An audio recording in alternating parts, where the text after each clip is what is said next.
Finally दोस्तों मैंने मंगा लिया है फ्लिपकार्ट से एक 8 GB DDR3 रैम। और यह है ओल्ड लैपटॉप को अपग्रेड करने के लिए 1330 mHz की प्रोसेसिंग वाली ये रैम है DDR3 में। तो चलिए अनबॉक्सिंग करते हैं इस लैपटॉप के रैम की।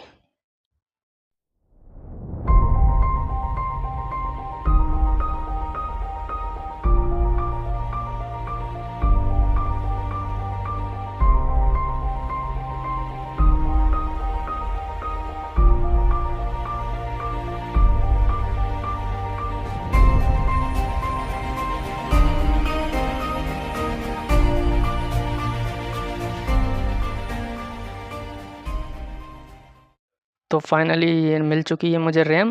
इसके अंदर आप देखेंगे क्या ये